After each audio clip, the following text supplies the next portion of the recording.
Жижиг дунд үйлдвэрийг хөгжүүлэх сангаас хөнгөлөлттэй зээл олгох төсөл сонгон шалгаруулах хорооны хурал боллоо. За тус сангаас 2022 онд 20.5 тэрбум төгрөгийн зээл олох бөгөөд 5 жилийн хугацаатай 3 жилийн хүүтэй үндсэн зээлийн төлбөрөөс эхний 12 сар хүртэл чөлөөлөгдөх юм а. Төсөл хүлээн авах хугацаанд нийт 867 төслийн 105.4 тэрбум төгрөгийн хүсэлтийг ирүүлснээс цахим системд 571 аж ахуйн нэгж 82.5 тэрбум төгрөгийн зээлийн хүсэлтэд баталгаажуулсан байна. Жижиг дунд үйлдвэрийн газарт ирүүлсэн 51 төслийг Shark Tank хэлбэрээр хүлэлцэж 8.6 тэрбум төгрөгийн санхүүжилтад үнэлгээ өгч шийдвэрлсэн юм а. Ерөнхийдөө нэгдүгээрт бид нар шаардлагатай бичиг баримтыг бүрдүүлсэн байна уу? Мөн дээрээс нь засгийн газрын тусгай сангууд болоо төрийн өндөр ус төрийн хамаарал бүхий байна уу гэдэг ч юм уу тийм ээ. Энэ журамд тавьсан шаардлага үүсдэг. За хоёрдугаарт нь бол тухайн яг бичсэн төслийн судалгааг үнэлдэг. Одоо яг цаасан хэлбэрээр тийм ээ. За хэрвээ эндээ үнэлгээ аваад тэнцэх юм бол тухайн төсөл хэрэгжүүлэгчийн яг ажлын байран дээр үйл ажиллагаанд нь очиж таривчсан үнэлгээ хийдэг гэсэн үг. Одоо жишээ нь дорнод тамгийн чулуун хараат сумд үйл ажиллагаа явуулж байгаа бол тэнд нь очиж заавал үзэж харах. За эндээс үнэлгээ өгөөд явуулсаар хагаад одоо дөрөвдөг шатруулж байгаа гэсэн үг. Сонгон шалгаруулалтад оролцсон жижиг дунд үйлдвэрлэл эрхлэгчид сангийн үйл ажиллагааг олон нийтэд нээлттэй шударга явагдаж байгааг онцлсон бөгөөд төсөл тэнцвэл толнод төхөөрөмжөө шинчилж үйлдвэрлэлээ өргөжүүлнэ гэдгээ хэлж байлаа.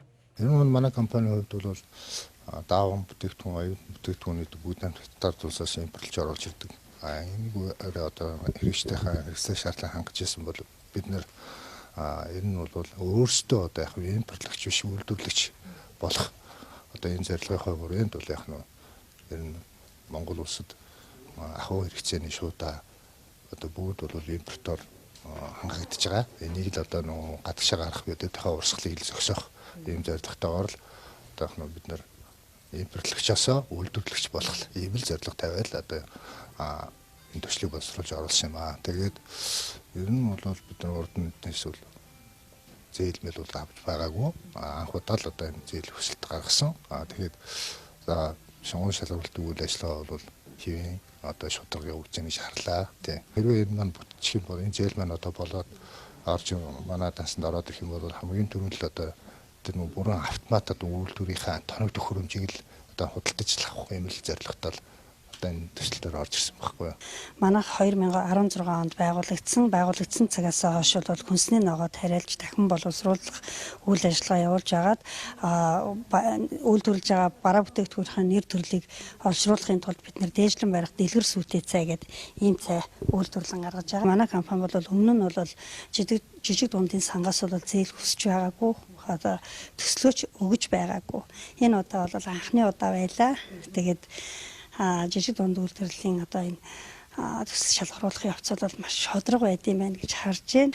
За хамгийн түрүүнд бол үйлдвэрлэлээ өргөжүүлэхийн тулд тоног төхөөрөмж авах гэж бодож байгаа. Манайх одоо бол тоног төхөөрөмж бол жоохон цөөхөн байдаг.